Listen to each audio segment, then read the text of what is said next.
Middle call, baby, hey!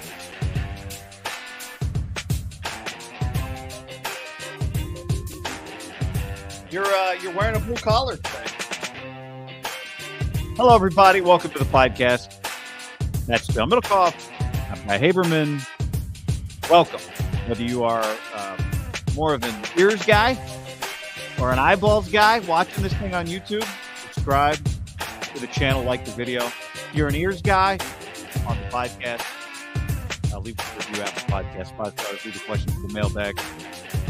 Or maybe you're both, John. Coming for your earballs, baby. Coming for your earballs. We were just hashing out the details of NFL Plus before we started this stream. A lot of moving parts. I think I know what it is, but the only question, John, you know I only have one question about NFL Plus. What's that? Will it have the all 22? Did save us money in inflationary times, though. $20. That's like saving us $40. Who in 2022 in a business as big as the NFL just does a change and you save money? And I was impressed. I really was. What is the change? It's they're rebranding their own product, right? Don't know. Besides, I skimmed and I just saw it was turning into something, and they had already charged me, and it wasn't going to charge me as much. When does that happen? $79.99 from $99.99? Even though, ironically, I would have paid $159.99 because this year I'm going to get the package because it's going to be streaming, so I'll have that bad boy. The NFL's got me. They've got me. Raj says it'll have all 22. Oh, so there you go. There's only one way to watch football. But what we just had, the whatever the fuck it was called, Game Pass, had all 22 as well. It just barely then it went away. I could never find it last year. It worked for me last year. No one watches. It's so boring. I mean, only scouts that get paid to watch. Binoculars to watch it on an iPad. Yeah, it's not fun to watch. End zone view. Big end zone view guy. I like to see the gaps. Yeah, I like to see the linemen, like to see the feet, What's up, everybody? We're here to tell you that we are brought to you in part by our friends at DraftKings. MMA fans, UFC 277 is coming up, and you can take down your own big win with the DraftKings Sportsbook, the official sports betting partner of UFC. Use the code HAM right now. Bet $5 on any UFC 277 fighter to win and get $100 in free bets no matter what. Also, Guy, if you want to dabble, if you're going to go to the DraftKings Sportsbook, download the app, use the promo code HAM. I sprinkled a little this week. I had some money in the hopper on Sahith Theegala golf. You get him about 40-1, as well as Davis Riley. It's these tournaments right now you get some pretty good value in the middle rounds. Not a lot of top dogs. I don't know what they're all vacationing. So just dabble a little bit here and there on some guys. Good value in golf. I also was reading, John, the most entertaining fight of the night should be Brandon Moreno and Carr of France. A lot of people are picking Moreno minus 205. He was minus 200 yesterday. But that's supposed to be a good one. And you got Blood Diamond. You like Blood Diamond? Yeah, Blood Diamond. It's a good find by Dana. It's a good find by Dana White. Anytime you get a fighter named Blood Diamond, good job there, my bald brother.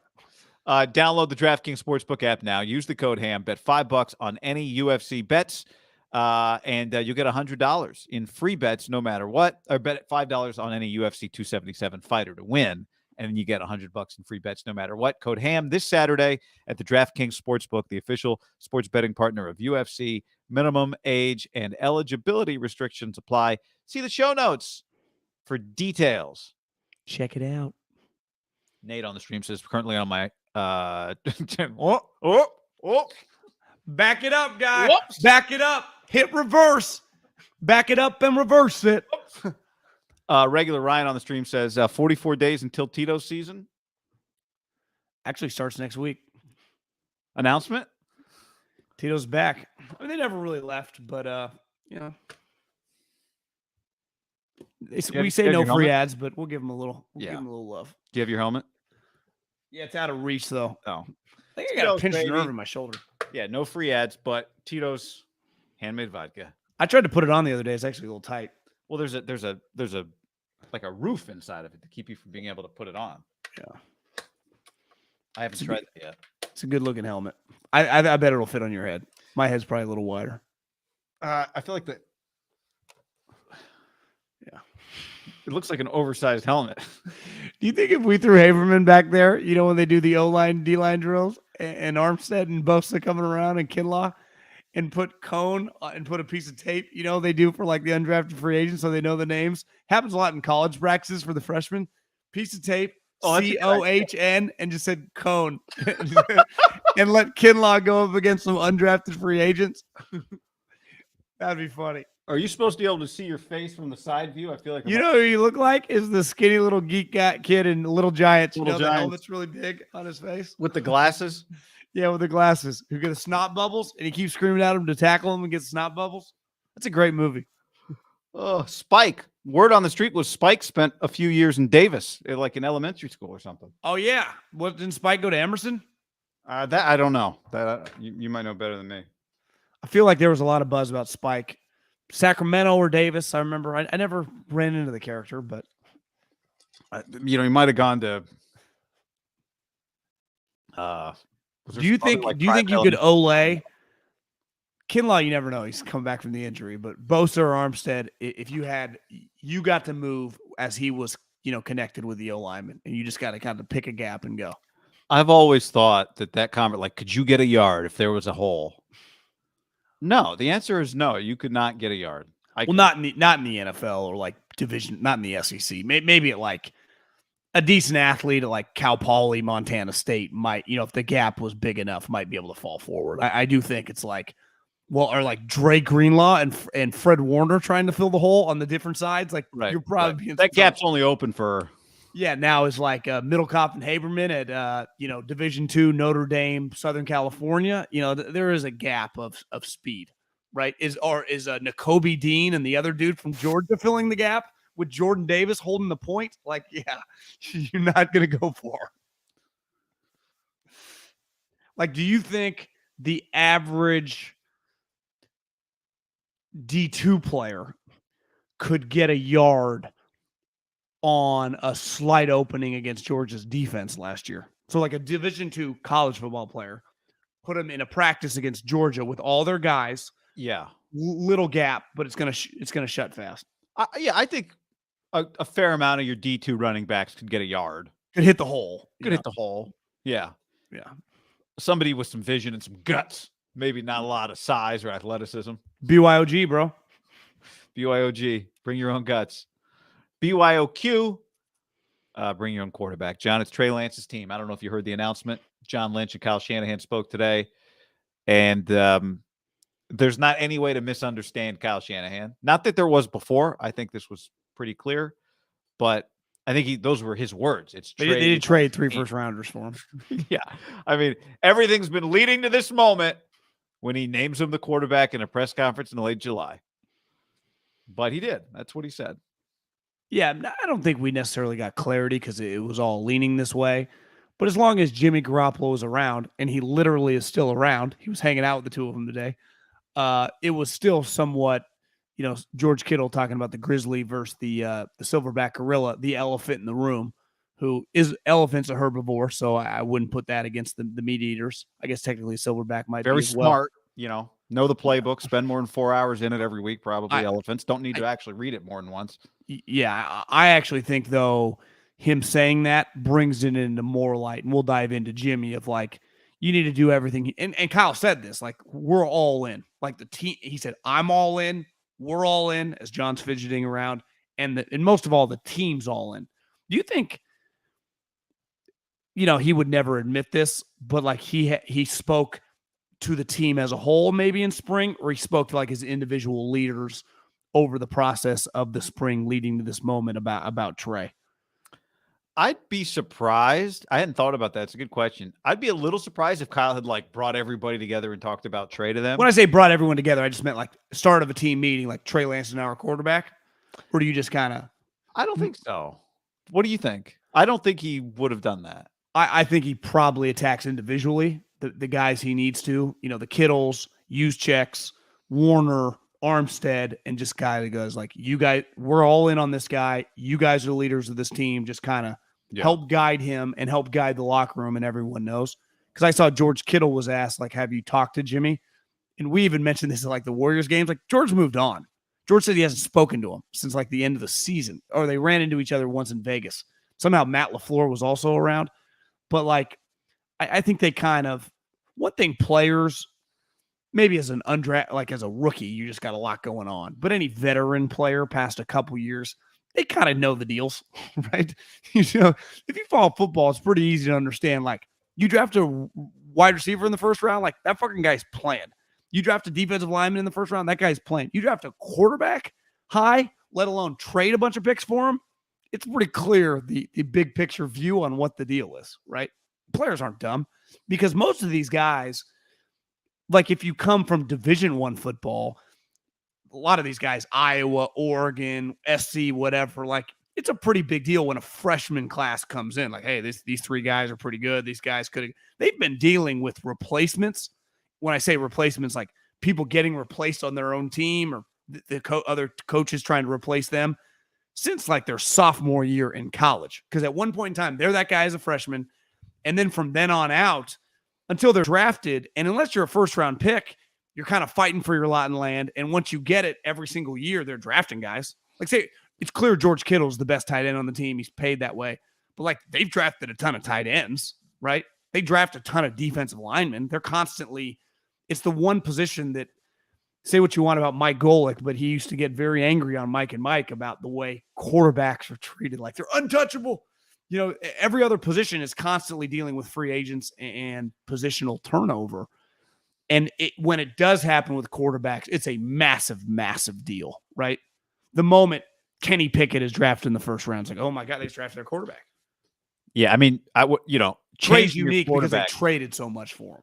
Changing your quarterback causes the most disruption you can cause on a team.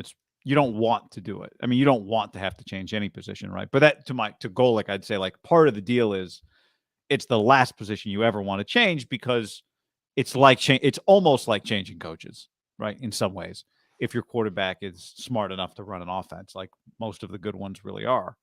So it just is different. In the same way you couldn't do QB tiers with running back tiers, and Sando wouldn't get as many clicks on linebacker tiers or nose tackle tiers or QB or cornerback tiers. Because after like six guys, you wouldn't even know who the nose tackle was. Well, that's part of it.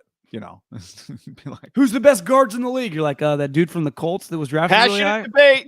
Passionate debate. Tier 3 guards. So, well, what would be the tiers that you would get the most reaction, right? Quarterbacks and coaches. Yeah.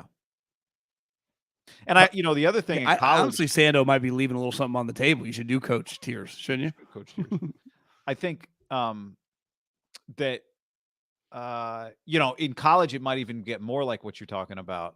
The other element that the NFL has that college doesn't have, right? Players know another guy's going to move on because they know he's had a great year. Their salary cap situation is what it is. It's time for him to get paid.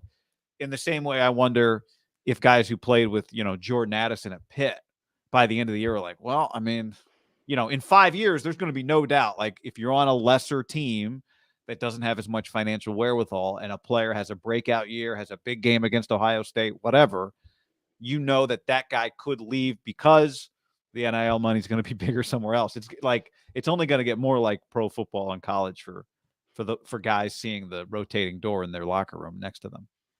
That's a pretty good project for like the GMs and DPPs of college programs and division and like Power 5. Keep an eye on the smaller schools against the big boys in September. Guys with huge games, make a note and reach out legally. Yeah, which you can't, but find out. In 5 years, as Khalil Mack has a good year against Ohio State, just transfers the next week, eligible to play immediately. Can you transfer in season? I mean, I said 5 years. Depends where they collectively bargain, the players. That's true. So, I mean, you can transfer as many times as you want coming up. So,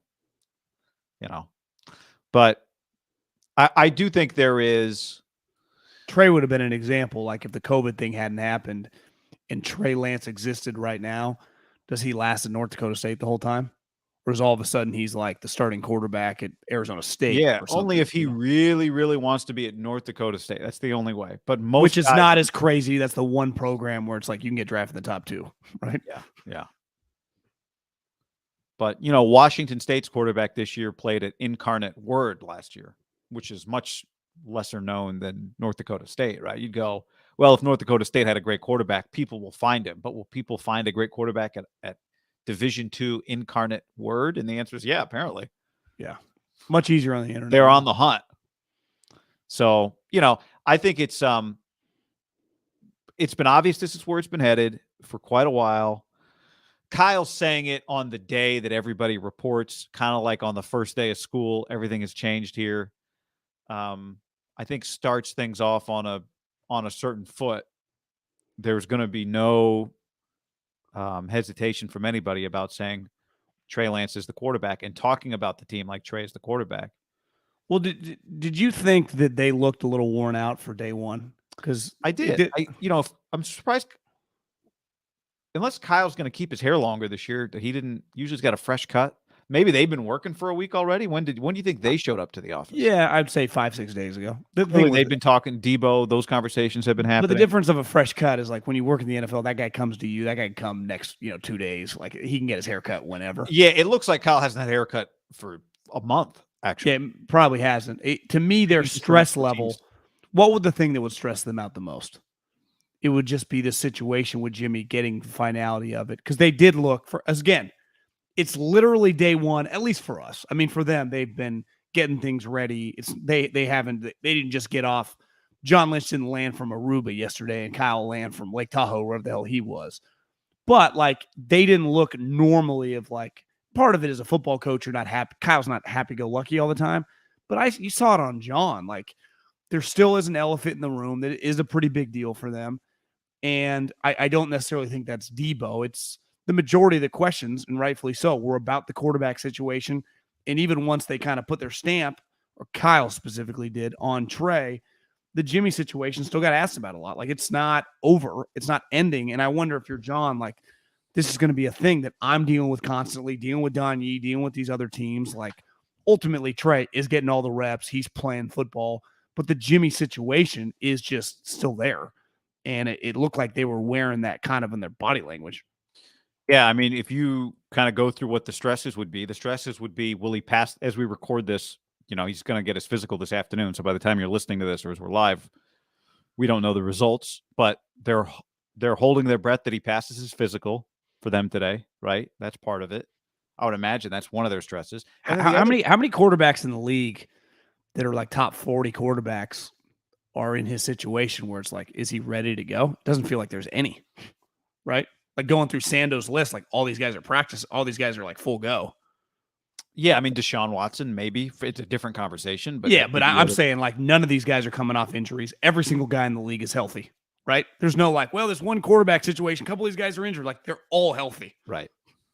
At least that we know about. I mean, maybe information, something happened over the summer, but so far.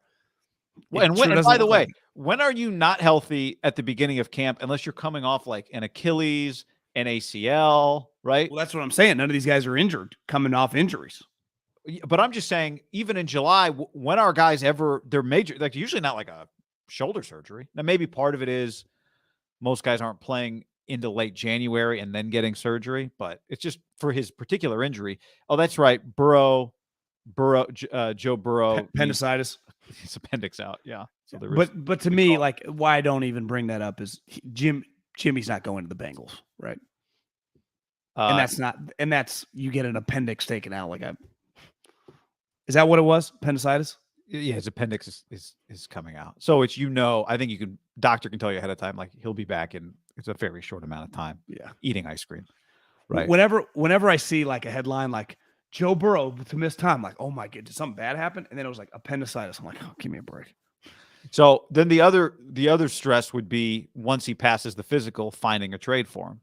Now, like we can get into how they handle this situation, but there's no debate about where they are today. The situation has backfired. Like this is not where they wanted to be today. This is not the way they wanted this thing to go.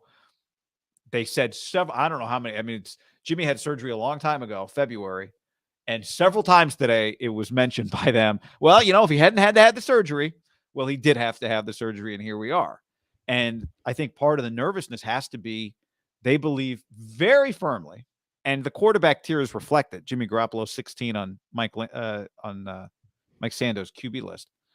That a quarterback of this guy's level, it would be malpractice to release a player of this level. But right now, they are in a race against time and hope that maybe somebody else has a need, that they don't end up walking away with nothing in return for Jimmy Garoppolo.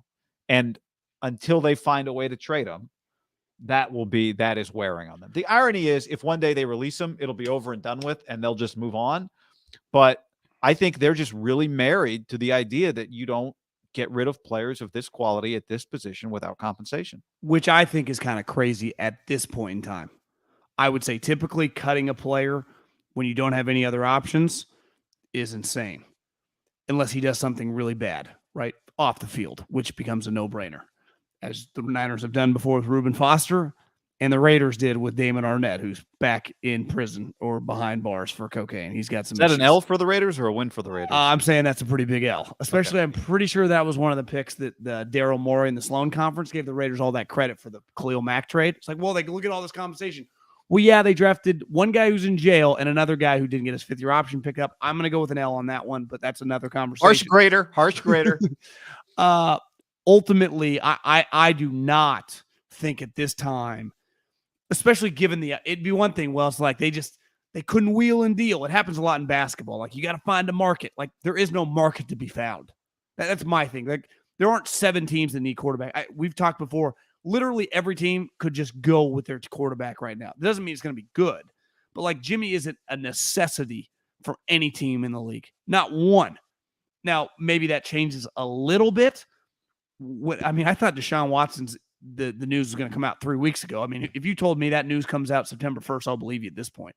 But I think they would tell you, we do have a guy who has started a ton of games, and our team's good enough, like, he can be our starter. Now, I think we'd all disagree with that, but I think they could look you in the face and be like, this guy started, let's say, 25 games. Like, this guy is not like a 2-time starter. So I do not agree that you can't cut him. I just don't. I actually think if by the time if he passes a physical and is ready to go, instead of like sending him away, I would release him. And if I'm Jimmy, I would demand to be released. I'm not throwing to your trainer.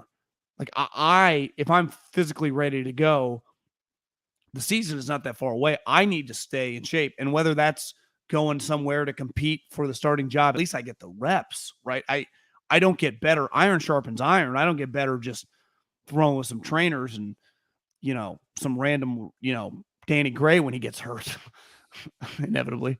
It might not. But I think if you're Jimmy, Theragun on the quad last week. I think if you're Jimmy, you cannot be cool with potentially like, hey, we might ride this out for the spring. You're not going to get any reps though, because we got to get obviously Trey ready and figure out who our backup quarterback's going to be. Well, like, I'm not going to sit on the side and just be cool with that. We're all cool. We all like each other. This is like the most cordial breakup we've ever seen of divorces in the history of divorces. Personally, professionally, it's crazy how kind of smooth this thing has gone. Been a couple, hiccups. But for the most part, even today, it felt like, hell, maybe they were lying. Could it have been a little weird with Jimmy this morning? Is that why they look kind of, especially John, looked a little flustered? Could Jimmy have said, like, listen, guys, when I pass, you either need to trade me or I got to go. Like, I'm not cool with sitting. I'm a good guy. I'm not going to fucking be a malcontent, like, throw things at, like, Kinlaw attack Grant Cohn on the sideline. You can argue that was a little justified, but that's another conversation as well. But the point is, like, you can't just hold me hostage here. That's fucked up because you don't need to hold. What are you holding me hostage for? You make a great argument, but at the end of the day, they have no obligation to grant Jimmy Garoppolo his release, right? Just because he demands it. But ultimately, where it'd be pretty fucked up is if no one shatters an ankle, Teddy Bridgewater, or knee fall off, and you just end up cutting him. I know, but that's part of what they're waiting for. And I think if that happened, he would find a home, but it would derail the start of his season or the potential for him to be a starting NFL quarterback week 1. But I think they've waited this long. Now the difference is they've waited partly this long. Once he's healthy, they can they can save the money once they cut him, right? You don't want to cut him hurt because then it costs you a lot of money. But one of them, John or Kyle today, one of them made a comment again about his value and the player of his quality. And so the value is based on what someone else is willing to pay. Well, 100%. But they believe that they as an organ, they're going to do what's best for the team. And to me, clearly what's best for the team, from their perspective, is to wait as long as possible and either hope that somebody gets hurt, hope that Donnie's able to find them some deal where the Texans go, we don't love Davis Mills as much, or the Seahawks say we don't love Drew Lock as much. If you guys are willing to pay. Donnie's had a long time to broker a deal here. Well, I know, but there's a lot of things that you do just have to wait. Like the Seahawks do have to just see what they got, right? Or somebody gets hurt, whatever the case is. I think it would be a change in their course of action if they then just released him without waiting out a few more weeks of camp to see if somebody gets hurt. I would agree. A change in their action. As of today, right? Every team in the league reported Niner style, right? Even the teams that hadn't yet showed up. Yep, all the veterans have shown up by today. In the entire NFL. In the entire league. So by tomorrow, every team will have started practice. So I would say in like less than 14 days, let's use like 10, you will have, give or take, I mean, some teams will have more, but like 9 practices under your belt to just Drew Lock, Geno Smith, some Davis Mills things. Has he gotten better? Yeah. Like that. I don't think like they would like to, Jimmy would like to. I would say within 10 to 14 days, that's kind of the goal. I agree with you. Because then you're right. Because even Don would be like, hey, this team say they might be interested. They just need a little time to evaluate, right? And for the next, if every team starts practice tomorrow and the rules are all universally the same, up until Sunday will be a huge day around the league, right? When no one's practicing. The Raiders might, because their time and the Jags timeline's a little different, but the majority of the teams that all the teams that started today will probably be off Sunday. Is the CBA negotiated day off. And usually, in my experience on that situation, the day off is a huge like rest day for the players, right? They're all getting their whatever. Coaches and personnel meet. They meet. And they kind of do like you start going around. You remember when Hard Knocks used to be cool and there used to be a camera in the room with like all the coaches and the scouts and everyone was talking shit? We lost that about a decade ago. That still happens, but that's a day like, hey, we don't feel great. And you could argue the quarterback situation is like the top of the food chain, like the GM and the head coach and the OC and like the number 2 GM is like they're talking and the owner are talking about that nonstop every day, right? It's not one of those like, how's our 4-string running backs? What do you think right on the line? Who's going to make the team? Like the quarterback thing's a pretty big deal. So you could argue that comes to fruition in terms of evaluate. You could might be 4 days in and be like, this might be a problem, right? Yeah. I would say that's probably not the case with Davis Mills. I would agree with that. More likely in Seattle. I mean, he does have a new coach, right? The organization is the same. Seattle and the Giants. Like, what if Daboll's like, this guy, I'm not that into him. That wouldn't happen in Miami, right? I think they just drafted him so high. You got to just give him a shot. I wonder if that's part of John Lynch. We were talking before Mark Sessler from NFL.com tweeted, just watch John Lynch's body language. And you and I agree. Like John Lynch he's always fidgety when he's at the podium, almost always fidgety. I think my theory is that like part of the job requires you to not be totally truthful with people. And that's not his inherent nature. We talked to him on the sidelines during OTAs. We brought up players. He talked about players, right? He said things about players when we talked to him, just kind of casually. Trusted us. He trusted us. Yeah. No, we did give him some wine. We got to send Shanahan next time. We have to send him something. Well, I'd never even heard about it until he told Kawakami when he was eating at French Laundry. So I do wonder if part of him as a former player does not like the position that he's putting Jimmy Garoppolo in, that he feels obligated as the general manager of the 49ers to put Jimmy Garoppolo in. It's a fucked up situation. Jimmy said to them, guys, like, this is my career. And John Lynch's reaction was probably like, you know what, man? I know. I'm sorry, but I'm the GM of the 49ers. I wonder if that weighs on him. Yeah, I would doubt if that's what Jimmy said, that would be his reaction. Like, I'm doing everything I can. I'm trying. Kyle's like, and then Jimmy's side-eyeing Kyle, like, whatever he's saying. Kyle's a better liar. Yeah, it's a tough. I always thought Kevin Durant struggled with that, like why he kept snapping at Ethan and stuff. He struggled with lying, like, because he couldn't say, like, guys, I'm leaving. But it was like everyone knew he was leaving. He knew he was leaving, but everyone's always beating around the bush. That's what today's press conference was kind of like. Once they kind of just, Trey's our guy, it's his team. Then it's just like, well, what the hell else is going on? Like, what are you doing? And then they admitted to hanging out with him in the morning. That was, it's a Wait, why was that weird? situation. Explain that. Why was that It's weird? just a bizarre, there's no way around it. This is borderline unprecedented, the situation. Usually that guy is long gone by this time. Every single time that guy's long gone. I would say the Jimmy Garoppolo of this. He's definitely gone by the time he passes the physical, right? Like today, be like, if he passes the physical, like D Ford, we're going to figure something out. You'll have an announcement in the next few days. I just think at quarterback, once you pivoted, and the Niners pivoted when the season ended, I think it's fair to say like they were just going to move on with Trey. Jimmy is never seen from again. Never seen from again. And Jimmy technically hasn't been seen by anyone because he wasn't around in OTAs. Travis, but Matt, like seen him. He was seen today. George said he saw him. You just can't hide. The building's not that big, right? But it's part of like, not only was seen, it's like, I would imagine one of their first meetings. It wasn't like, let's go talk to Juszczyk and Fred Warner and just see how the boys are doing. No, it was like, we are meeting with Jimmy Garoppolo at 8:15. It was like, all right, Jimmy's going to be in here first. Let's get this over with. I would imagine that was like legitimately their first and main major kind of meeting. Yeah. Right? Yeah. Meet with Jimmy Garoppolo. If I told you Don Yee was there as well, would you be surprised? No, I guess I shouldn't be surprised. I wouldn't expect him to be. I almost feel like they almost want to separate the two things, right? Like we'll just have a person-to-person conversation with Jimmy, Don, and John. They'll figure out their business. Like, let's keep this thing separate. We know you. Shanahan would be in there like, agent, cool. Like what? Oh, Don, good to meet you, man. So you guys are looking for a trade, huh? You know? Yeah, Kyle. Kyle told Kawakami he didn't know anything about Trey Lance's arm fatigue until he had lunch with Ayuk and Lance.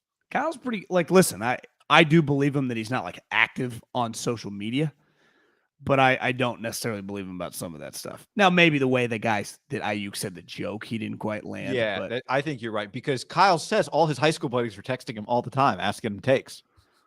I do think that a lot of people, I meet a lot of people that aren't, and where a lot of this happens, I would say, is on Twitter.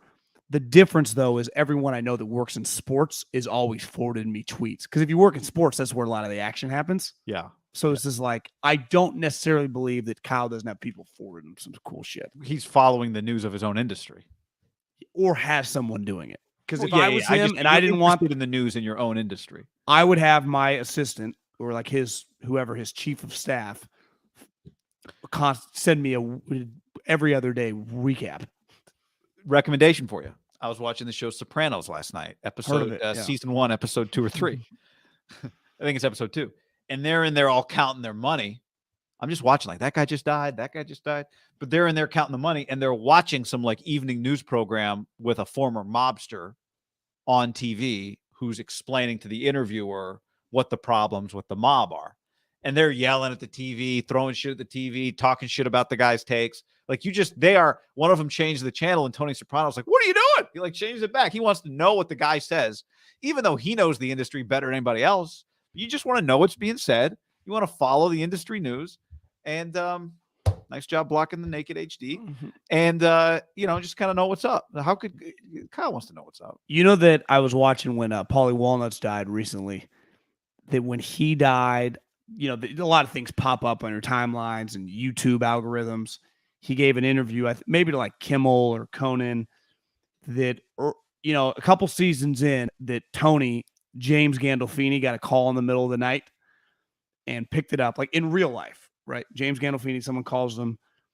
It's one of the mob bosses in New York and says basically like, we love the show. You're killing it. But I have one piece of advice. The boss never wears shorts. Oh. And Tony in the show, I guess, never wore shorts again. I did just see him in shorts, actually. That's funny. Yeah. I think early on, it's just, Kind of makes Boss sense. never wears shorts. That's a good tip. Yeah, I think it's in my TV watching. It's the greatest casting ever. Like it just doesn't. It just his look. He gets fatter as the season goes on. Yeah, He's skinny actually early on. he's pretty skinny. Yeah, well, he was he gets big quick. He's got to play the part. It must be tough. Yeah, I think Paulie was really in the mafia early on. I think Paulie went to prison in his real life. What a great casting. I know. No Shorts podcast. The problem, someone suggested, the problem is that I wear shorts almost all the time. Me too. A lot of leg. I do think one thing that's been pretty consistent with Kyle and John is this stuff. Like when we talk about Kyle Shanahan, the criticisms of him and the fact that he hasn't had more than 2 winning seasons, like that's a legitimate criticism. But I think when we have the conversation, it then becomes this thing of he's a great play caller and offensive coordinator. He has to prove he's a great head coach. And the more he handles these situations, the more I disagree with that. He does have to win more games to be a great head coach. But I think he's proven repeatedly that he's also more than just a play caller. And one of the things that you would say him and John Lynch hang their hat on, they bet on their own ability to be mediators and to handle situations that are uncomfortable, awkward, because they believe at a very high level in their ability to communicate on a human level.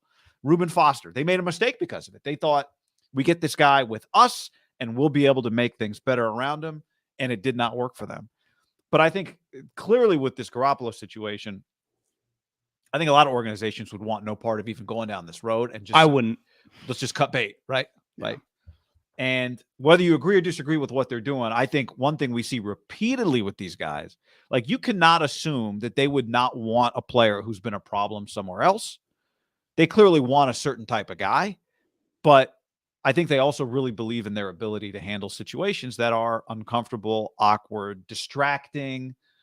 And I'll say they've proven that they do a pretty good job with it. Right. Agreed. And I don't know. I mean, like you said the other day, like Don Yee could try and make this thing different and uncomfortable. It's part of the reason they want to talk directly to Debo's the other example, right? Like they feel like we can talk to Jimmy directly.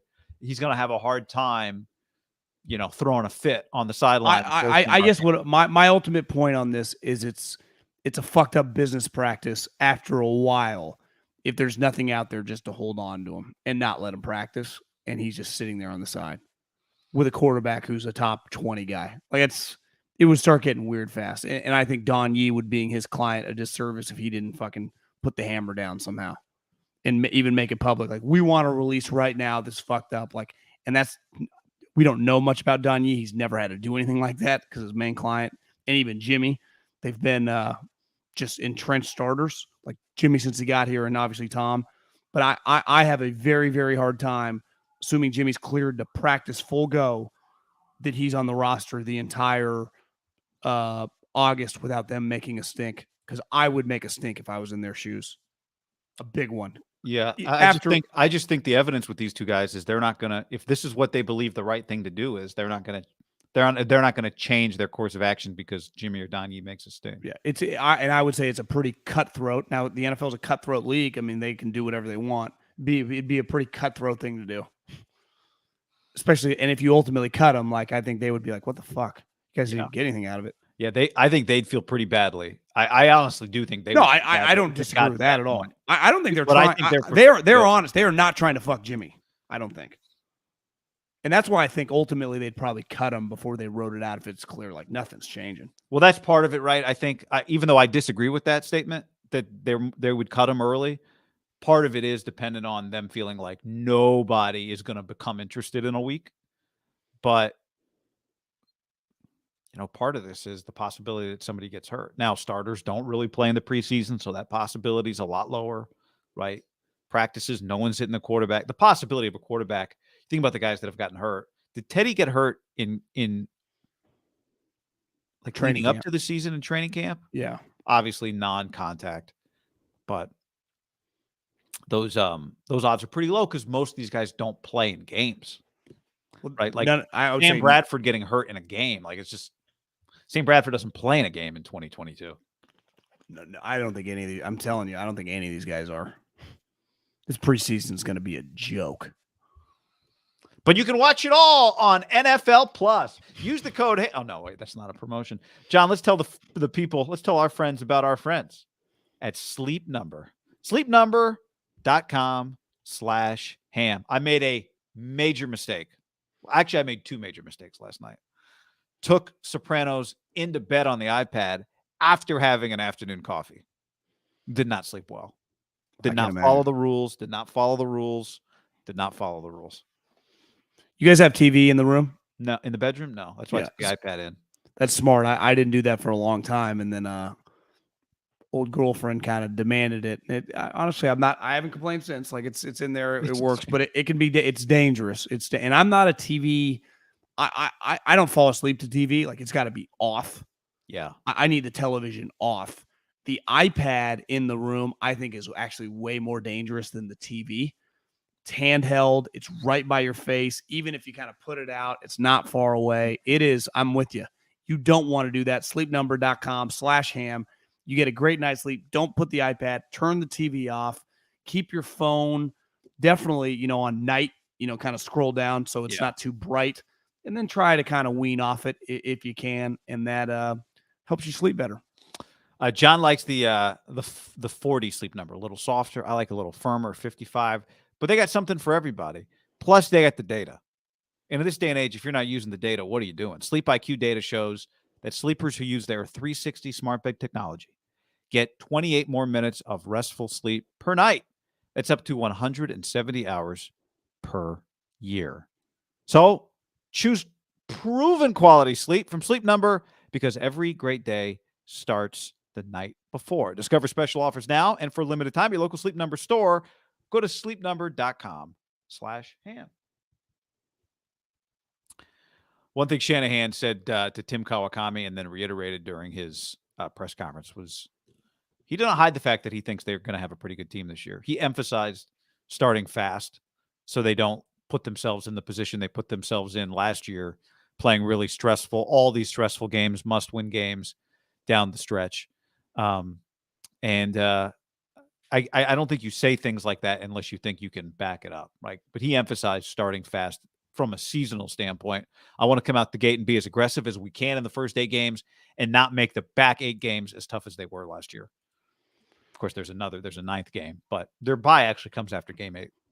Yeah, I think he said without saying it, this is the best team on paper. Now, they have had multiple teams go to NFC Championship games. They had a team that led the NFC Championship game last year, and then they had a team that led the Super Bowl in the fourth quarter. So he's had some really, really good teams. But I do agree with him on paper, this is their best team because I think all their best players are in the prime of their career. Some of their young ascending players are better than the guys that they had young ascending back, in 19. They do have some question marks, but to me, if your question marks are guards and centers, like elite coaches and elite personnel staffs figure that out. So that's the least your worries. I'm sorry. I would say Shanahan's words back up what you're saying. They do have a major question mark at quarterback. But just to back up your point, he does not. He's like, yeah, well, Brunskill will play some there. We got another guy. We got some rookies who can play guard. We'll see. We'll figure it out. Let's say Trey didn't exist and Jimmy was just going to come back on the team. Going into his last year of his contract, kind of a prove-it deal. I think most people would pick this team to make the playoffs, right? If Jimmy Garoppolo is a quarterback? In this NFC especially, yeah. Yeah. Now, I think a lot of people are going to pick him to make the playoffs as is. The NFC is dramatically worse than the AFC. That's another thing he has working for him. But the AFC division, they do play the AFC West. So they get 4, it's a lot easier to play the AFC South or even the AFC East than it is the AFC West. All 4 of those games, all 4 of those teams can win the division. All 4 of those teams, if I told you find a way to get to 11 and 12 wins, easily believable. That's hard. I do think it helps that in theory, the Niners should be able to beat Seattle, though it hasn't happened much for Kyle. They got swept last year. I would say anything less than winning those 2 games. So it's easy to kind of see them take advantage of their situation, but their team on paper, skill guys loaded, best left tackle in the game. Their linebacking core stacked. Their pass rush should be awesome. I mean, they have a lot of DB bodies, right? They're I mean, Jimmy better Ward, at corner this year than they were coming into last year, you'd say, right? Just because Well- they have some more experience. well, how much better do you feel about Ambry? I mean, you have to be dramatically better, right? I mean, even Kyle said I didn't know if he was an NFL player in training camp. And I did see Jason Verrett starting the league the season on PUP. No one knows what this guy's going to do. It cannot be disputed that if this guy's just on the field, he will not suck. And Now, they spent money at that position too. Corner? Oh yeah, Ward. So I don't know. I'm not saying like this guy's going to live up to his draft status. His most famous move of his career is easily the Grant Cohn situation. But Javon Kinlaw, if he's cleared for practice, he is healthy. Now, can he stay that way? No one knows. But I think you and I agree. I think the 49ers would agree. If I just tell you he plays 16 games, they are in great shape. Like if he's playing in games, he is bigger and stronger. Again, I'm not saying he's going to get a lot of sacks or anything. He will be a very, very useful player for them. Yeah. Now, that is a huge, like, what would you put as over-under on Javon Kinlaw games? 6.5, 8.5? You went 12? Yeah, I mean, if you said if it's 8, that is way too low. Well, then he's an injury bust. I agree with you. If you just said he plays 15 games, I'd go, great. I don't need to know anything. Don't even need to know his numbers. Yeah. That's really good. That's great. If you tell me he plays 15 games and all the other guys stay healthy, meaning Armstead, Bosa, and I guess I just feel out of it. Who's the pass rusher they drafted from USC? Drake Jackson. Yeah, I almost said Lawrence. Drake Jackson. I think Drake Jackson's going to be good. So their front seven, and they were asked about it in the press conferences. On paper, it's excellent. I mean, guy, they were kicking ass and taking names last year with no name guys. So if Bosa has another huge season, which he will if he's healthy, Armstead is just a solid player, and Drake Jackson on top of just the random guys that Kasarik, rotates in. I think the way Kyle looks at it is like our defense is going to be like 2019, and we're going to come out like the way when he talked about starting fast.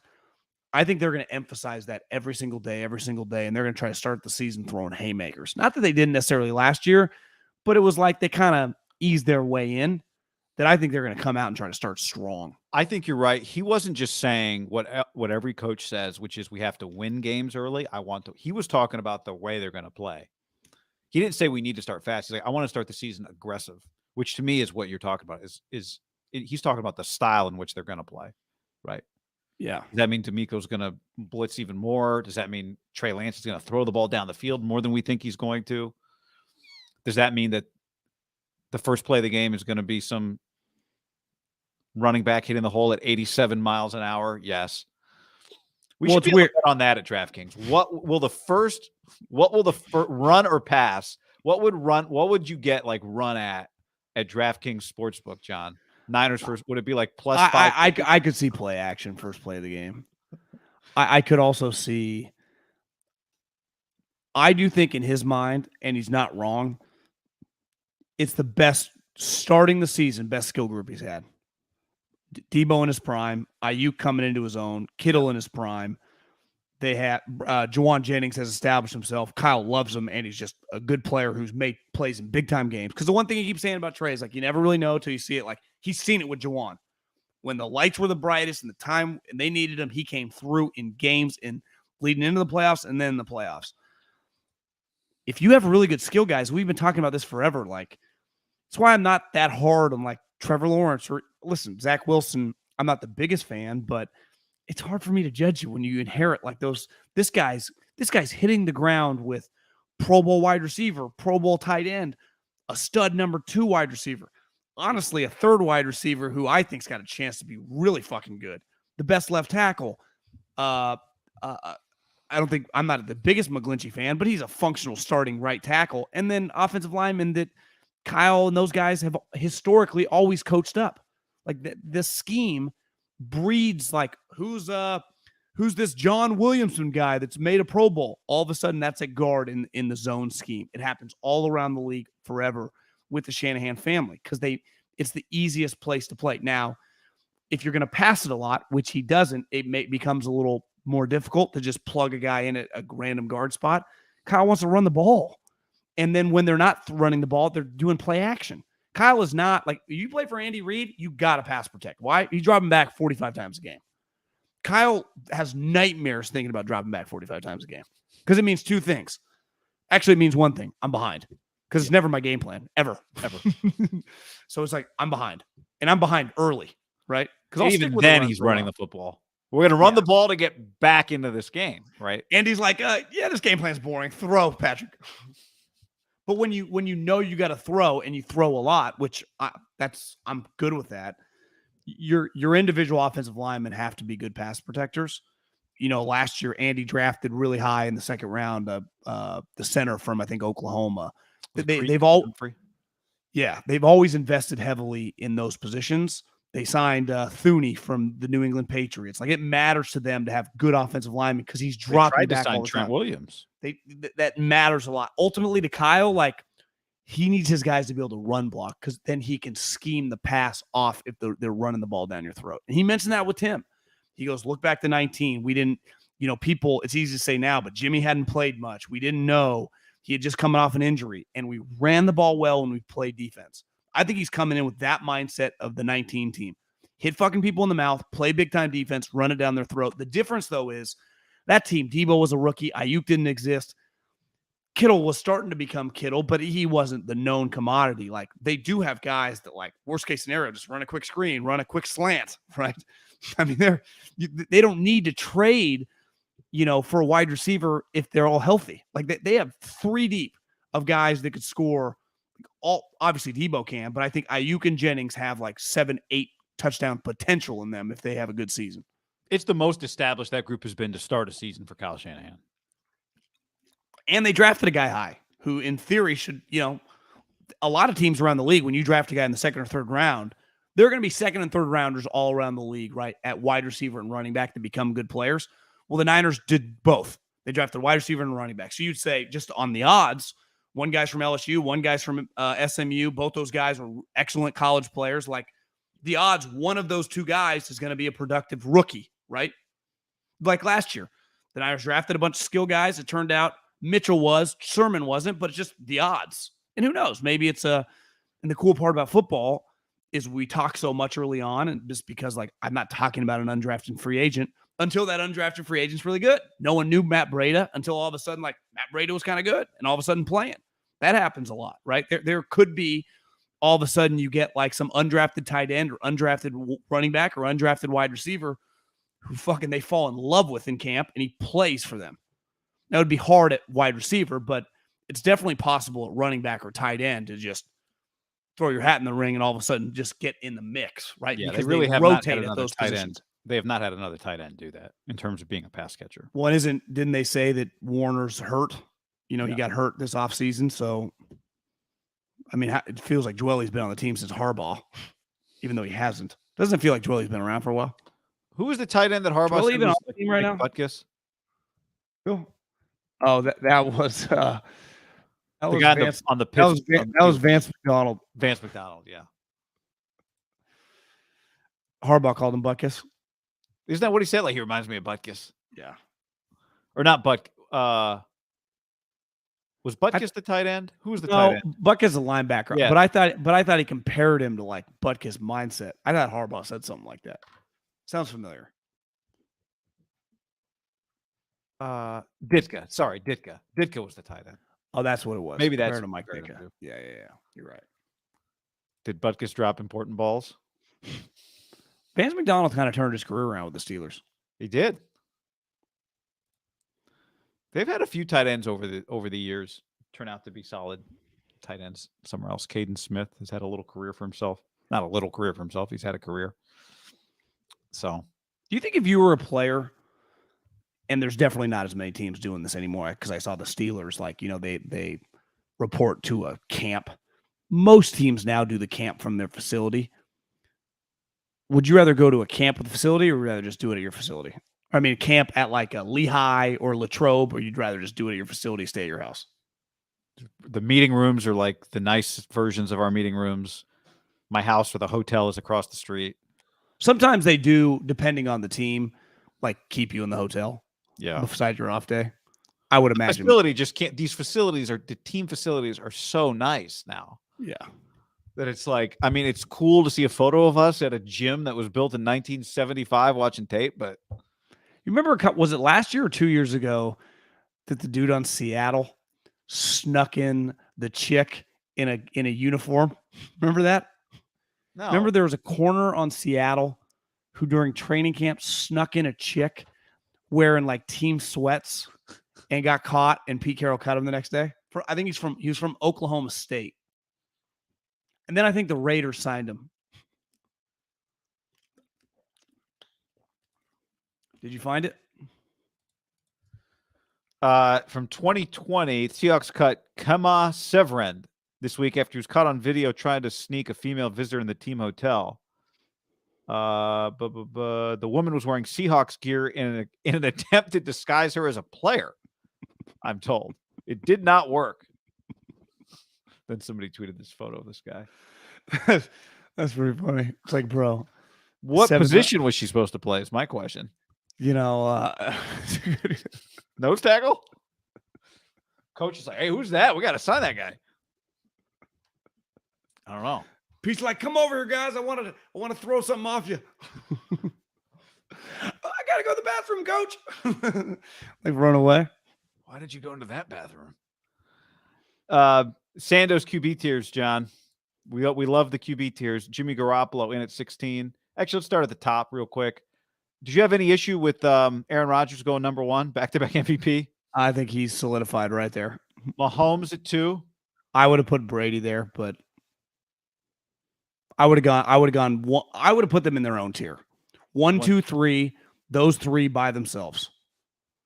And if you were ranking them, I would go Rodgers, Brady, Mahomes. If you want to put Mahomes, I'm not going to argue with you, but I would put those 3 guys in their own little world. So I agree with that point. Like, part of it is like you were saying there's a resume, right? Right. Which these 3 guys have a resume better than, Josh Allen's. Now, here's the thing. This is different than who would you start your franchise with, right? Like right now today, you get one of these guys. You could take Josh Allen over Brady. Like that would make sense, right? But who's the better football player for a game? I read the first couple paragraphs thinking that like he would be specific of this is only based on last year. It's not really the case. It's just the tiers of the quarterbacks in the league right now. And I talked to multiple teams last year that had Justin Herbert, for example, because, the league, you grade every player in the league. He's viewed as a top 5 quarterback in the league based on last year. But if it's like, it's kind of a convoluted list because it's kind of based on resume and status, but also like how you're playing. I could not put Herbert and Josh Allen, like above Russell Wilson and Matt Stafford. Those guys have done so much, especially Stafford. It's like, well, you guys all acknowledge I was like a tier 2 guy, but you said I had tier 1 talent. But ultimately, we always argued, is it me? Is it the Lions? I get out for 1 fucking year. I throw like 45 touchdowns. And oh, yeah, I lead the Rams in the Super Bowl. And you put Justin Herbert above me? Now, it's not Herbert's fault that they went 9-8. I'm not even putting them on that. But there is an element of like, you don't put Ja Morant. If he next year has a better year than Steph Curry, he doesn't just automatically jump Steph Curry, right? You make a great point. If I had a ballot, I would put Herbert and Josh Allen ahead of Russell Wilson and Matthew Stafford. And I think they're such outliers because of their extreme physical abilities, right?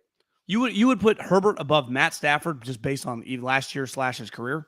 Just right now. I mean, I'm just saying right now, who's the better quarterback? If you took this guy, Justin Herbert, and put him on the Rams, and you took that guy, Matthew Stafford, and put him on the Chargers.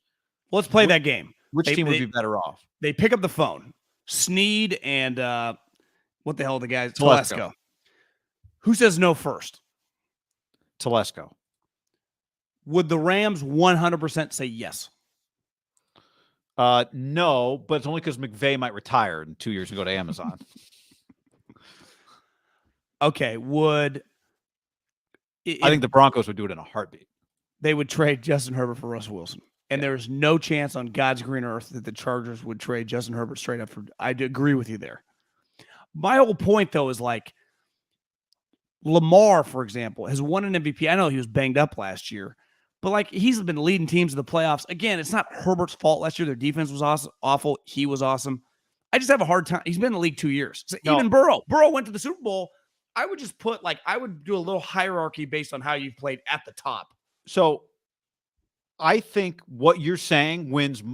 I would agree with what you're saying most times, but I also think Josh Allen and Justin Herbert are some of the biggest. I think the physicality of their ability is why they end up here. Well, like the fact that they are as talented as they are overrides that they have not accomplished as much because their talent has translated on the field to doing things that most quarterbacks just cannot do. Well, even for example, Josh Allen, you'd be like, well, he's never made it past the second round. Well, last year in the game against the Chiefs, he threw 5 touchdowns. His team took the lead with 13 seconds. I can't put that loss on him, right? That loss is not on Josh Allen last year.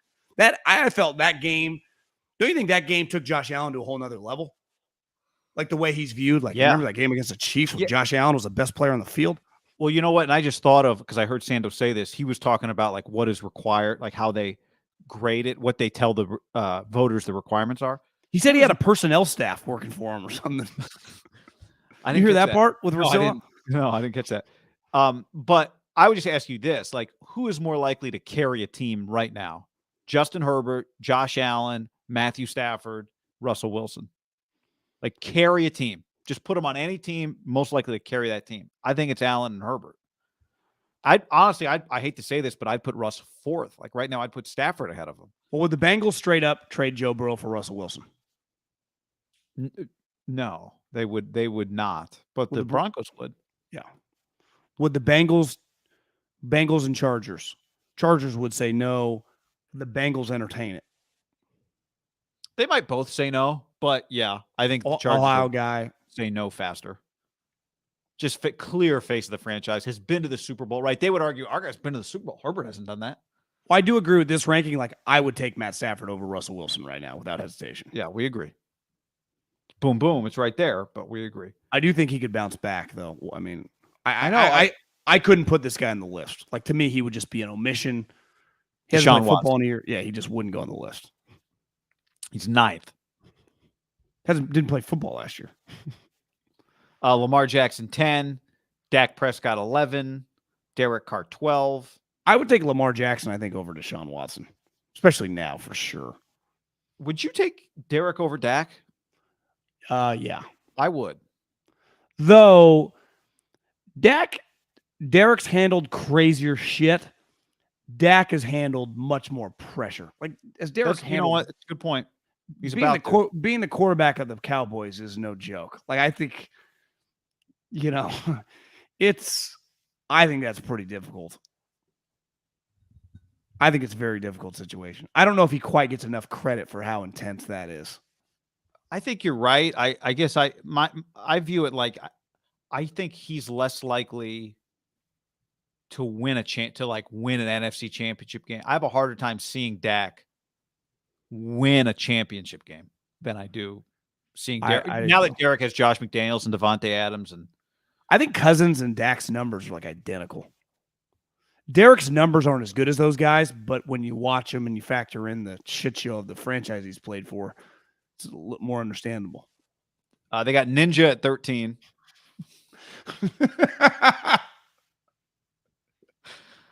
I'm just kidding. Matt Ryan at 14. If it does not read well, his arm's falling off. Matt Ryan's reads like we're just kind of doing this out of like we just feel obligated, but his arm, he's trending the wrong way. I don't know. I mean, look at the trend. Look at the trends here. The ranks, like he is at 2.46. I mean, he is 2.72 as Cousins. He is on the verge of tier 3, right? Cousins. No, Cousins is tier 3. Matt Ryan is on the verge of tier 3. What was Matt Ryan's total? 2.46. Gotcha. Cousins is 2.72. Does he go tier 3 if he's 2.51? Would that make Matt Ryan a tier 3 guy? Is that how that works? I would rather. I think the Colts would rather have Kirk Cousins than Matt Ryan, don't you? Yeah. And I think if you gave all the teams in the league the opportunity, obviously the Colts didn't have a choice, right? I think you would rather have Kirk Cousins. I think the trio, like I said, the top trio of Rodgers, Brady, like the greatest ever. Rodgers is basically like the Elway Marino of combined, and Mahomes, who's kind of like the modern, better version of Favre.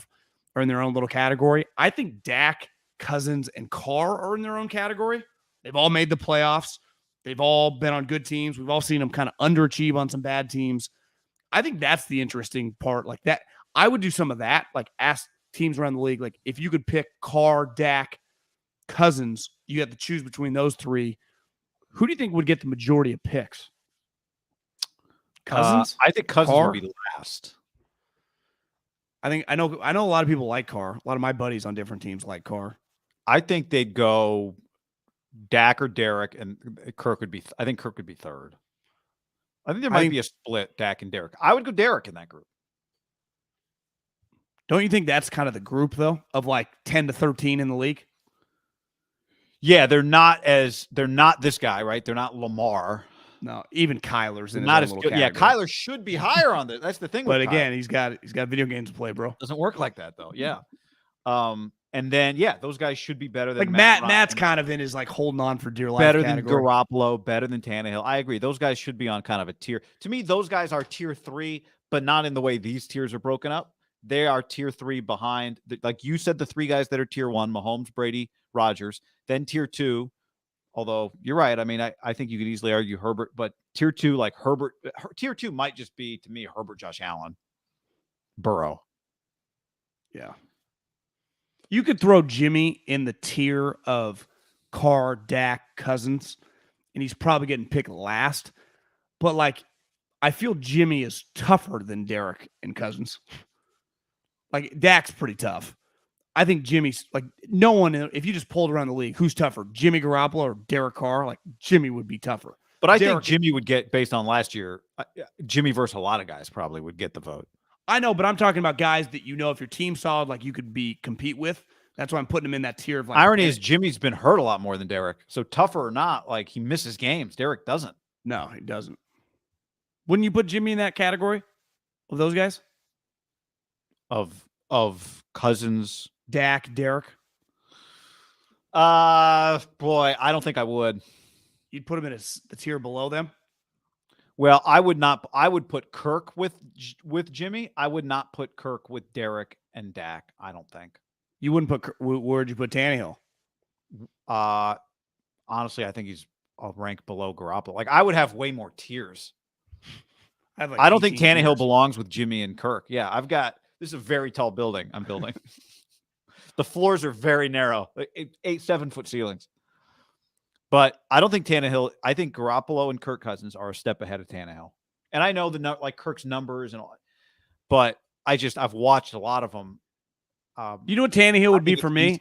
What? Tannehill would be like, listen, guys, this guy's going to get drafted in the 3rd round. I'm not trying to discredit him like he's not a 2nd-day draft pick. Under no circumstances, as long as I run this draft meeting, will I draft this player. I'm not saying he's not going to get drafted. I'm not saying he's not going to get a guaranteed contract being this 80th pick. I ain't doing it, though. That would be my view on Tannehill. Because he's a starting NFL quarterback. Yeah. You put him on a good team, you can be the number 1 seed. He will not be my quarterback. I'll be searching for quarterbacks, not Ryan Tannehill. Nope. Well, I'd like play out the long game with everybody in the room. Like, all right, fellas, anybody think he's a Pro Bowler here? Like an all pro? No. Oh, but we think he's a starter. Cool. Okay, so let's say we draft him as a starter. Let's fast forward 4 years. The contract we're gonna have to pay him to be $45 million a year. Anybody down with that? Right? No? Let's move on. Who's more likely to get another contract as like a legitimate starter, Tannehill or Garoppolo? Obviously, Tannehill's still under contract for like a couple years because I think it's Jimmy. If they were both free agents next year, I think Jimmy. What do you think? I think Jimmy's a fat. I mean, who knows? If you told me Jimmy makes $2 million in 2 years, I believe. If you tell me he's making 28, I can believe you. Well, he can go down a lot of different paths. I don't think either guy's making like starter money, but who? I wouldn't love either. I've seen Jimmy Garoppolo I've seen, I've seen the playoff win. Yeah. Again, like you have watched every snap. Did win an NFC conversation Championship game, 8 attempts. I Did know. win a Packer game. Where I rescind. He's got 4 playoff wins, but you could argue a couple of them he didn't do dick. Strike it from the record. Stricken. The first drive of the Cowboy game, pretty sure he handed off a lot. The last drive of the Cowboy game, I mean, it would work against Dak. Yeah, it's maybe they're a little closer than you think. Him and Roll Ryan. Mac Jones at 18. The way we're talking, you could argue should be ahead of Ryan. Baker at 19. Is that a video game shirt Baker's wearing? Legends. Well, he's a gamer. I mean, is that a video game T-shirt he's wearing? Was that the Live? Is that Phil's team on Live? Jalen Hurts at 20. So somebody asked this question on the chat here. Ramon says, I think he's talking about Trey Lance. He's currently at the bottom of Sando's QB tiers. Where does he need to be at the end of the year? I think that Jalen Hurts is a good example. Like,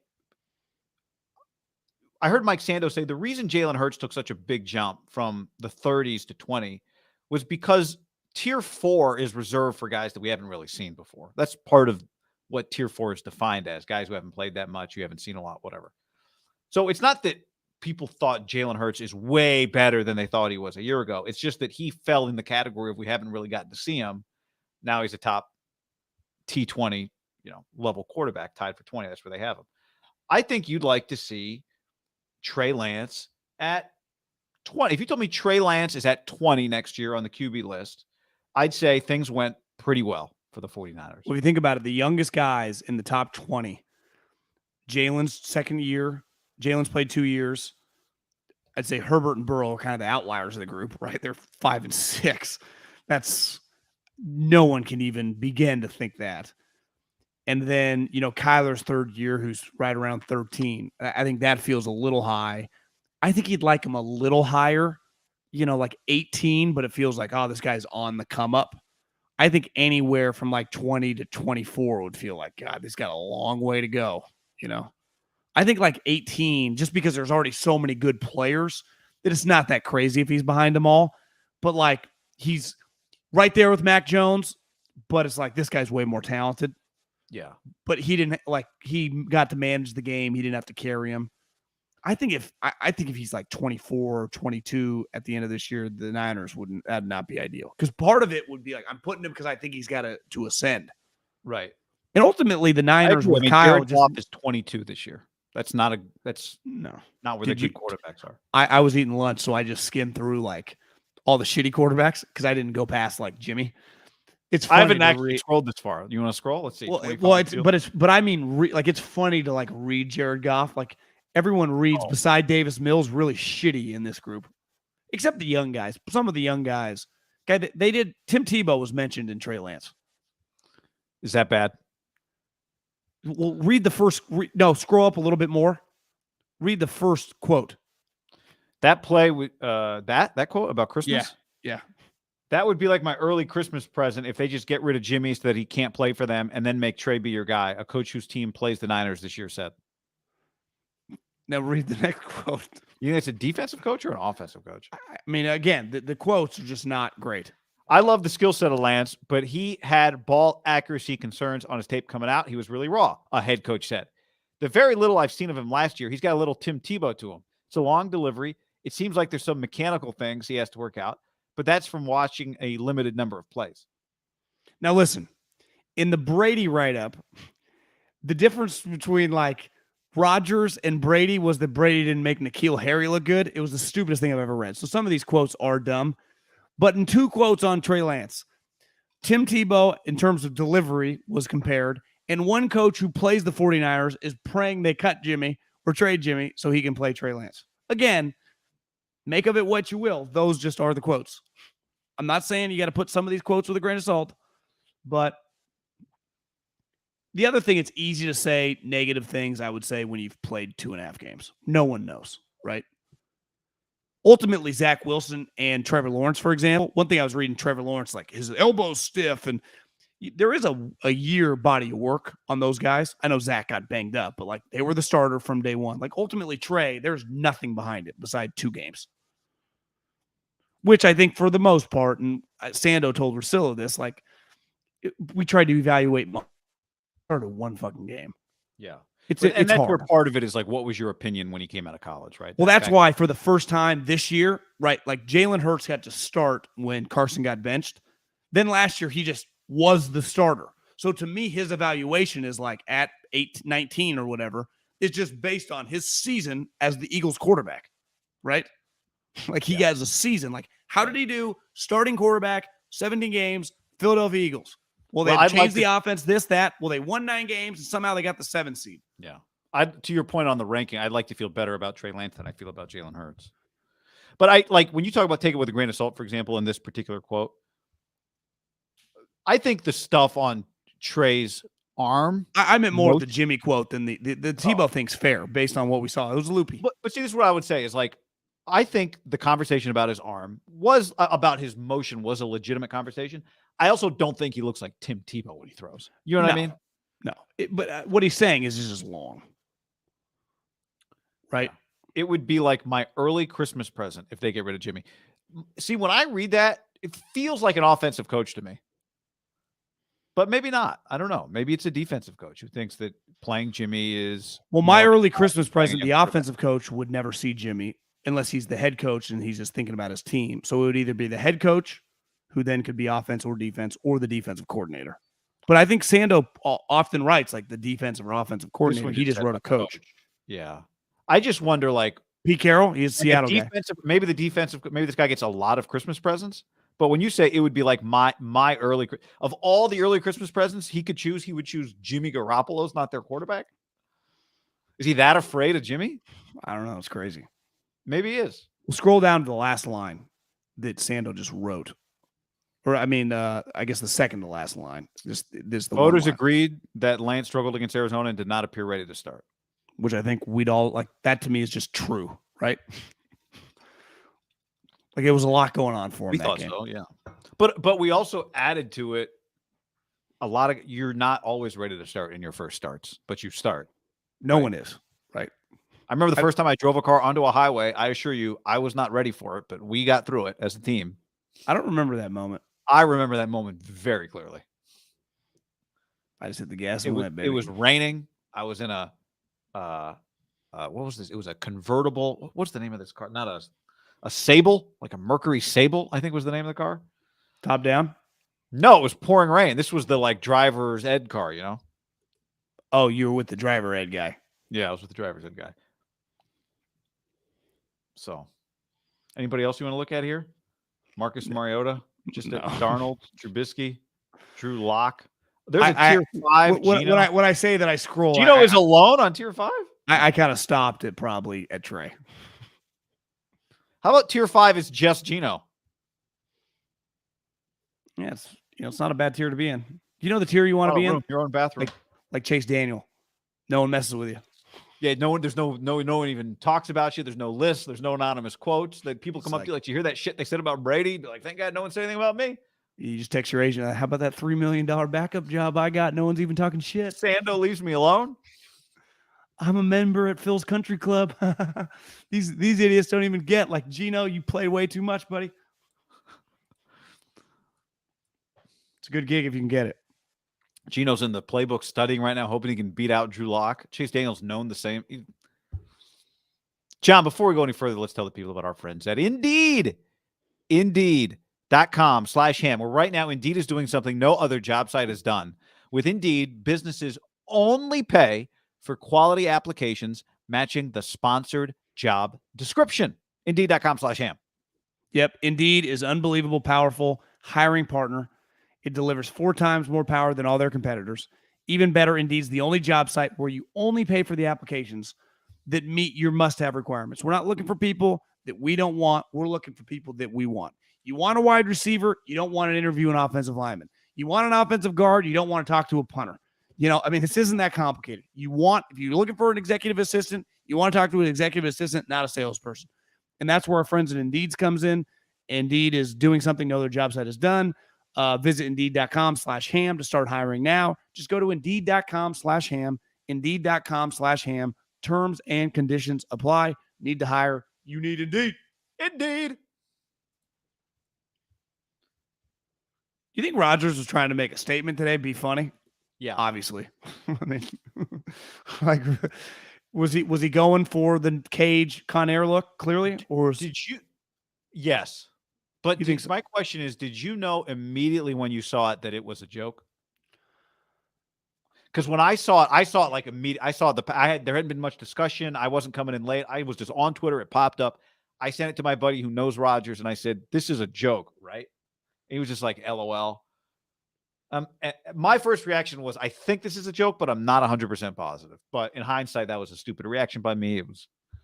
I feel like when they travel, the Packers specifically, maybe led by Aaron, wear some funny outfits. Remember over the years, they dressed up as like, was it a Ben Stiller movie or something? They've done some funny stuff. So maybe it's just some way to loosen up.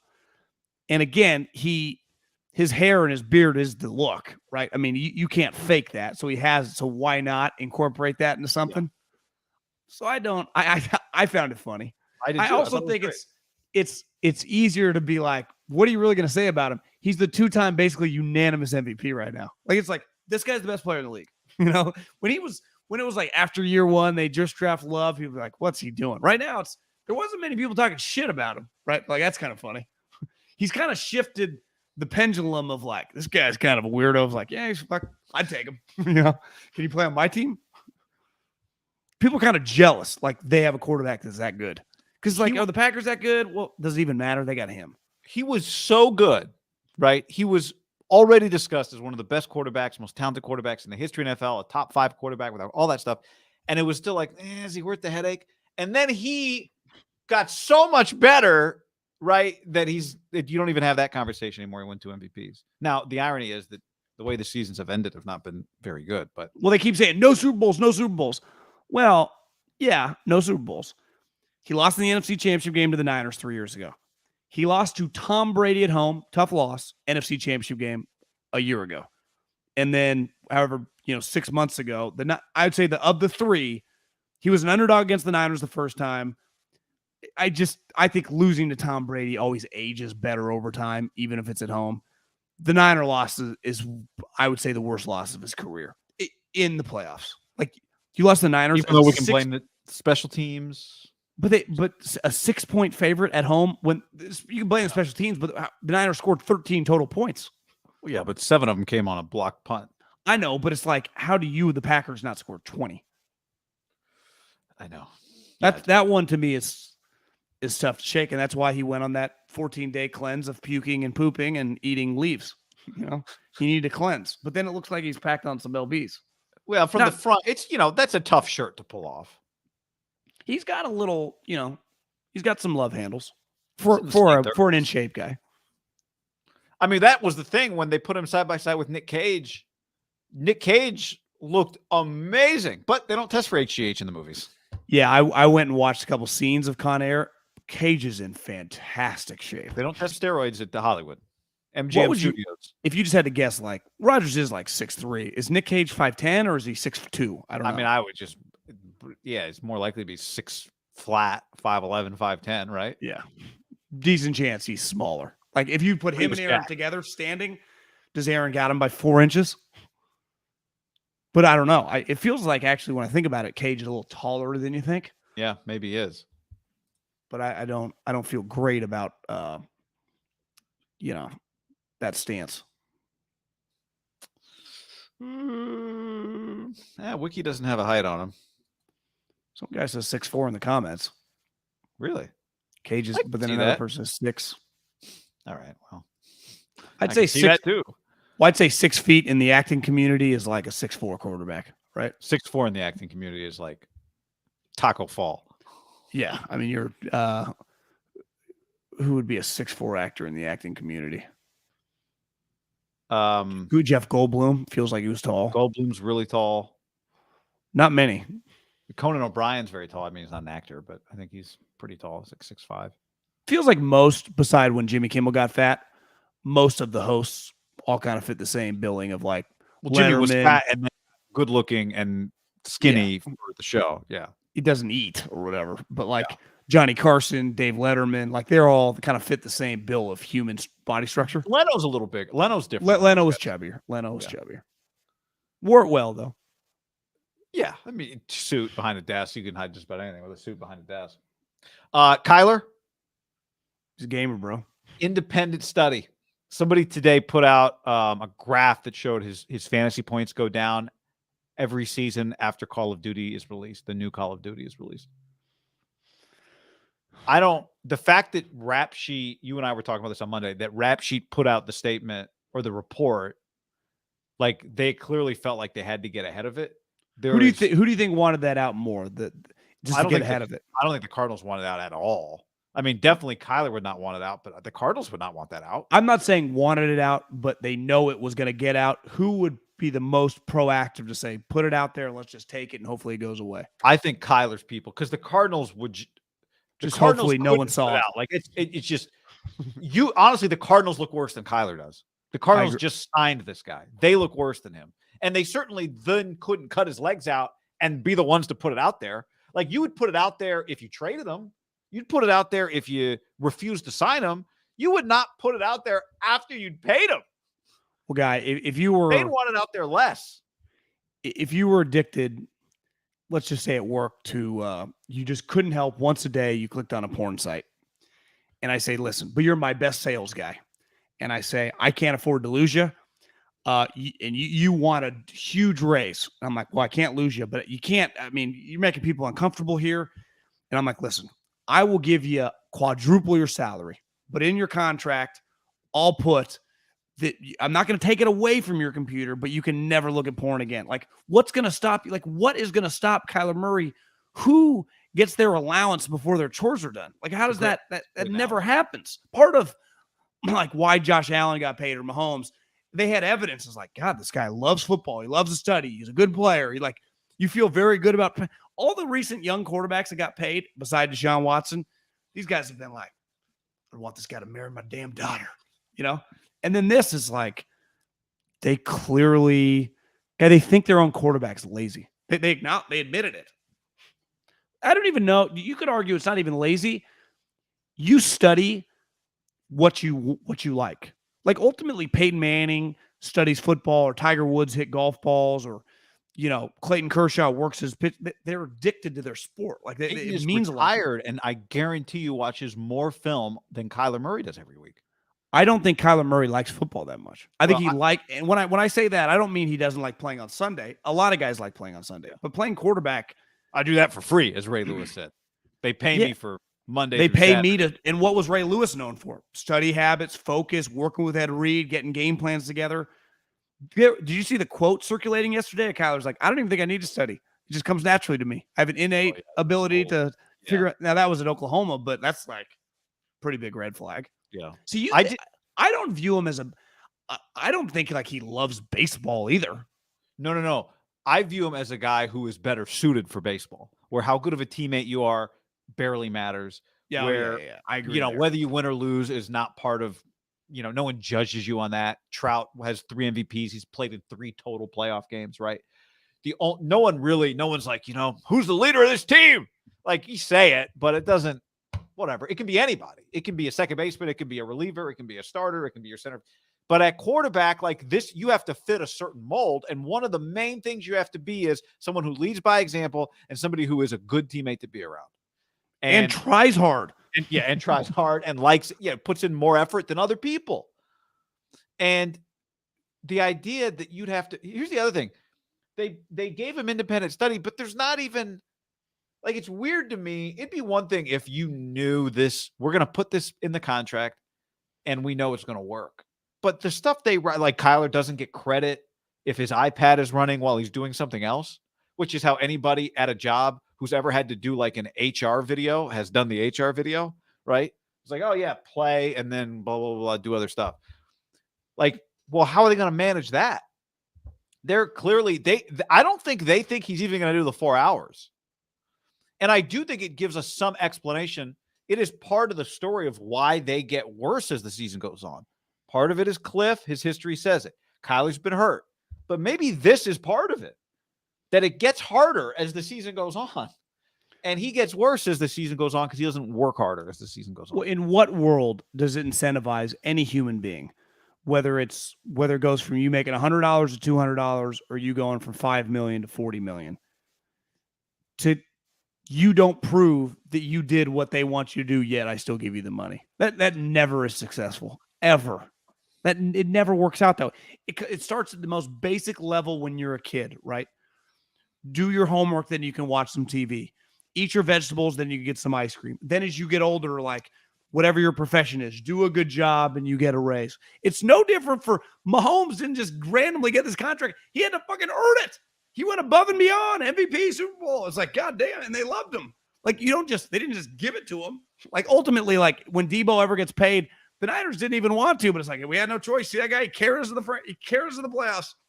This guy, it's like, I do not study. You're putting it in here. I don't even want to now, but thanks for all this money. How does that make any logical sense? This gets back to, in what world, like Kyler, this is where I would have drawn the line. I can't pay you because you have not proven. If you've proven it, I have no problem giving you the money. Can you prove it? Yeah. How is he going to? What's his incentive to do it? Right. What's his incentive to do it? I'd feel a lot better about it if you told me he was addicted to playing Madden. But a lot of guys, and in fairness, I can't relate. I'm not a video game player. They're incredible, right? You're on the headset. They look real. It looks like you're like actually like Rambo in real life. Yeah. It looks, yeah, you're talking with your buddies.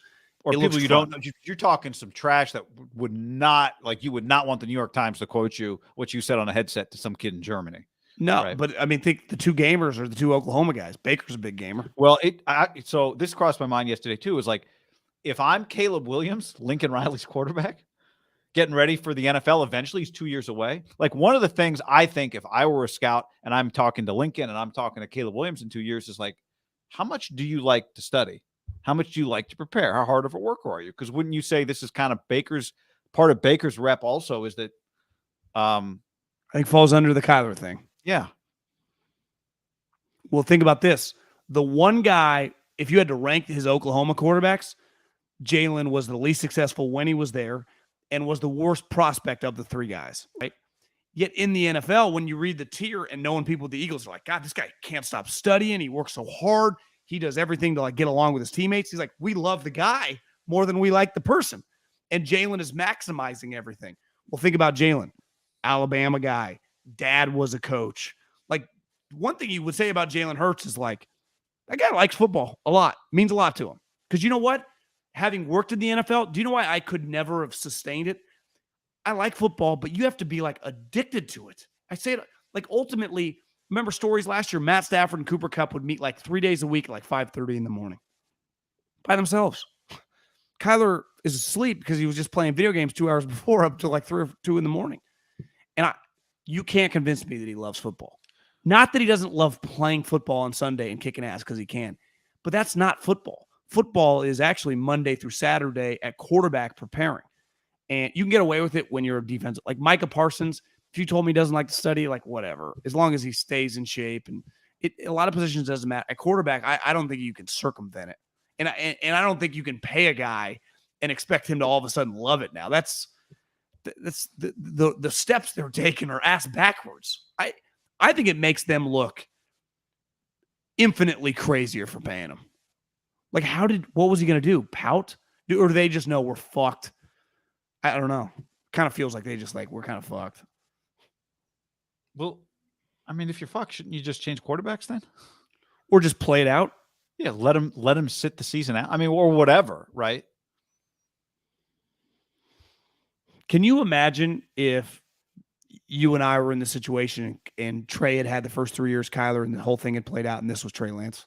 We would eviscerate them.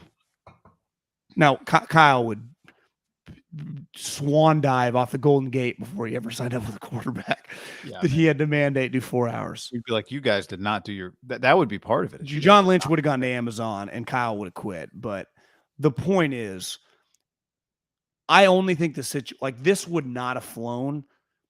Eagles couldn't have pulled this off. The New York Giants couldn't have pulled this off. The Niners, it would have been so ugly. The Cardinals are kind of unique. Like, what is their fan base? Like, spend a lot of time there. by a place there. Like, there's not kind of people like the Cardinals, but they're not like diehard Cardinal fans. It's kind of weird, you know? Can you imagine if the Niners had done this? Quarterback backs him into a corner, demands they pay him, and then this goes in there, and all of a sudden you're like, wait. Like, what would Steve Young's take have been? Well, it is, the 19 draft was not a deep quarterback draft. And it illustrates too, think about the position you're in. When you clearly need a quarterback, you're drafting number one. There is clearly one quarterback head and shoulders above the rest of the quarterbacks in that class, right? But he doesn't love football. What do you do? This guy, he's at times been an MVP level talent. Like, it's not like the football player can't play, right? No one's saying cut or trade him, but just play I it out. understand. I'm just saying the position they're in. Like you said, Kyle Shanahan wouldn't want to draft this guy. I agree, but what happens? No. Pay him. I meant put that writing in a contract.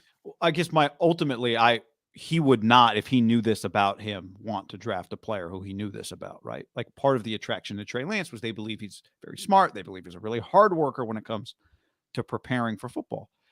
They would be scared if you had 4 quarterbacks in a class and one of them didn't prepare. You'd go, let's cross that guy off the list. That's fine. We got a shot at 3 other guys. Well, if they had a do-over, would they draft Kyler Murray number 1 overall? Yeah, I kind of think would they take Nick Bosa? What if you just get Nick Bosa and like sign Mariota or something? Got these porn bots. It's a good question. I wonder if they're just in too deep. Now, but they chose this. I don't blame them at all, obviously, for drafting him number 1 overall and getting rid of Rosen. I blame them for this. And it starts with the owner. Like, ultimately, if you're the coach and the court and Cliff, like, what are you going to do? You're not going to get a better player. Kind of stuck. The owner, under my dead body, am I signing this contract? My dead body. And he's the guy, if you watch the Hard Knocks or the Amazon Prime, he's their lawyer. In the picture, he's there sitting with him when he signed it. You see, like, the Arizona Cardinals tweeted out, like, he's he's the lawyer for the team, or a big part of it, because he is a lawyer. He can read contracts. Like, he's a unique owner that way. And when Kyler signed it, it's just Bidwell and him. If you told me, especially given the amount of money, that clause, like, coaches have told him he doesn't watch tape, and he's like, watch this. I'm going to put something in the contract. Probably, yeah, not inconceivable. I'm going to fix this. We're going to put it in the contract. Well, Florio said, and most contracts that he does, like, people have to live up to every word of the contract. Are they going to invalidate the contract if they found out he's not watching 4 hours of film? Good luck with that. Well, what if they're 8-2? 8-2 ain't the problem. It's what happens after 8-2. Well, I know, but last year they were 8-0 or whatever. It's not like he was watching film then. Well, that's a great call. What happens if he doesn't watch the tape and then they go 8-2? Is he going to be like, see, told you guys? I'm a field guy. Porn bots after John. One porn analogy. I don't do porn. No porn. No fried foods. Get some vitamin D. No porn September. All right. Anything else? The pads come on next Monday, as we understand the NFL schedule. So just an FYI, we'll be out there when that happens. And when I say out there, I mean in Las Vegas at Raiders practice. See you there, baby. Let's do it. All right. Thanks for hanging with us, everybody. Adios.